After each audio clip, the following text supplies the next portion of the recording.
जहां आरा के जहन में बार बार वही मंजर आता है कि डॉक्टर नूशे किस तरह मीन नुमान के करीब आकर इसे बोसा दे रही थी। वो जितना इस मंजर को भूलने की कोशिश करती हैं, इतना ही उनका शक बढ़ता जाता है। आखिरकार वो फौरन सुजात साहब को फोन करती हैं और कहती हैं कि अभी मेरे घर आए, मुझे आपसे बहुत जरूरी काम है। सुजात साहब इनके घर पहुंचते हैं और जहां आरा बगैर वक्त जाया किए अनुषा की तस्वीर इनके सामने रख देती हैं और कहती हैं कि मुझे इस लड़की के बारे में एक एक मालूमात चाहिए। वो कौन है, इसके वालिदैन कौन है और मीन नोमान के साथ इसका क्या ताल्लुक है। मुझे कुछ भी आपने छुपाना नहीं है। शुजात साहब कहते हैं आप फिक्र ना करें, मैं इस लड़की के बारे में मुकम्मल मालूमात निकलवाता हूँ। अनुषा के बारे में छानबीन करना शुरू कर देते हैं और इनके खानदान, वालिदैन और माजी के बारे में मालूमात हासिल करते हुए आखिरकार उन्हें ऐसी हकीकत मालूम हो जाती है जिससे खुद सुजात साहब खुद हैरान रह जाते हैं। वो फौरन झारा को कॉल करते हैं और कहते हैं कि बेगम साहिबा मुझे अनुष के बारे में सब कुछ मालूम हो गया है। जहाँ आरा बेचैनी से पूछती हैं तो बताओ आखिर वो लड़की कौन है। शहजाद साहब कुछ लम्हे खामोश रहने के बाद कहते हैं अनुष मीन नोमान की बेटी है। ये सुनते ही जहाँ आरा के हाथ से फोन करीबन छूट जाता है, वो अस्पताल का वो मंजर उन्हें याद आ जाता है। उन्हें यकीन हो जाता है कि मीर नोमान का इससे बहुत बड़ा राज छुपा हुआ है, राज छुपा रहे हैं। लेकिन जहाँ आरा के जहन में सिर्फ एक ही सवाल होता है, आखिर अनुषा मीन नोमान की बेटी है तो इतने सालों तक मीन नोमान ने ये हकीकत मुझसे क्यों छुपाई। जहाँ आरा गुस्से में शुजात साहब से कहती है कि मुझे सिर्फ ये बताओ कि यह बात पक्की है, कहीं ऐसा तो नहीं है कि तुमसे कोई गलती हो गई हो। और शहजाद साहब जवाब देते हैं मैंने पूरी तसल्ली के बाद मालूमात हासिल की है। अनुषा मीर नोमान के साथ ताल्लुकवाज है, वो इनकी बेटी है। जहाँ आरा कुछ देर खामोश रहती है और फिर कहती है कि मीर नोमान ने मुझे अंधेरे में क्यों रखा। इनके जहन में एक ही सवाल बार बार आने लगता है कि इसे तमाम मौके याद आ जाते हैं कि मीर नोमान अनुषा के मामले में अजीब सा रवैया इख्तियार कर रखा था। अब जहाँ आरा फैसला करती है कि अब वो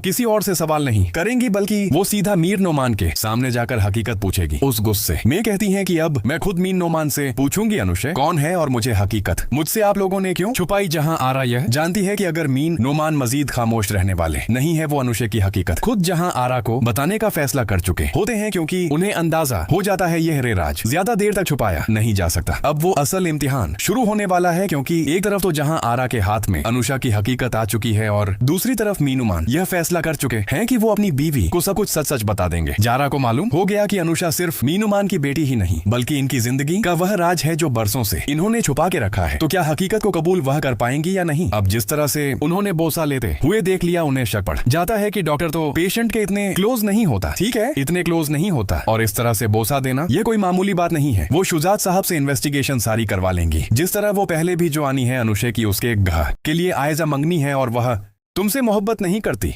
वह जुनेद से मोहब्बत करती है। वो अपने रिश्ते से बहुत खुश है और प्लीज उनके बीच में आने की कोशिश मत करो।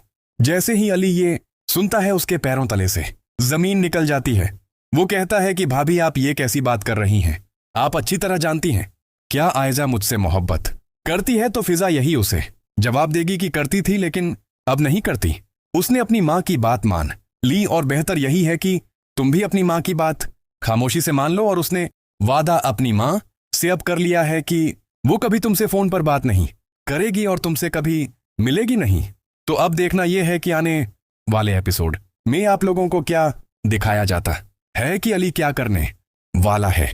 अली अपनी माँ को भी साफ लफ्जों में फिर यह कह देता है कि मामा मैं आप जवाब दे दें, आप जवाब दे दें। मैं शादी नहीं अनाया से कर सकता क्योंकि मैं मोहब्बत आयशा से करता हूँ।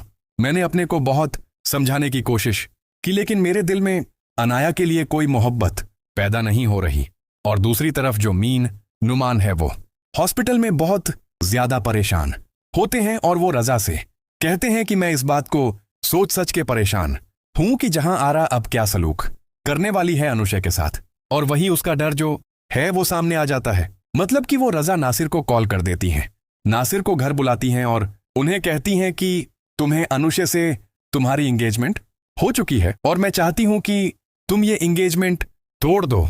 अब वह उससे जैसे ही इस बात का पता चल गया कि यह अनुषा जो है वह मीर नोमान की बेटी है और उसके रास्ते में कांटे बिछाना शुरू कर देगी मीर नोमान को परेशान करने के लिए, और नुशे को परेशान करने के लिए वो नासिर को भड़काना शुरू कर देगी कि यह लड़की अच्छी नहीं है और इससे यह रिश्ता खत्म कर दो, ठीक है। इसकी माँ ने भागकर किसी तरह भी छुप छुपाकर मेरे शौहर से शादी कर ली थी और ऐसी लड़की कभी भी अच्छे कैरेक्टर की नहीं हो सकती, तो मैं इसे जायदाद में से भी कोई हिस्सा नहीं मिलेगा।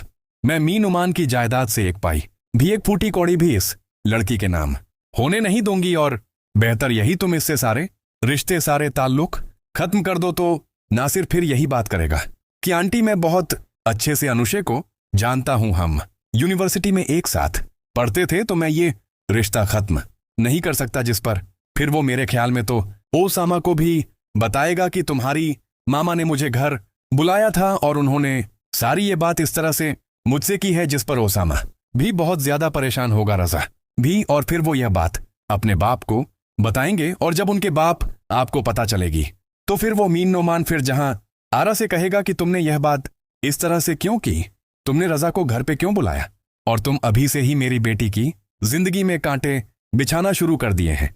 तो वो कहेगी कि मेरे बाप की कमाई मेरी वजह से तुम यहां पे पहुंचे हो और मेरी जायदाद तुम अब अपनी मर्जी से उड़ाना चाहते हो, अपनी बेटी को देना चाहते हो, तो मैं ऐसा हरगिज यह होने नहीं दूंगी। आपको क्या लगता है कि क्या जारा ने जो किया वो ठीक किया कि जिस तरह से रजा को बुलाया उसको, और वो उसका पर्सनल मैटर था, उसको बुलाना फिर उसको भड़काना, क्या यह उसने सही किया?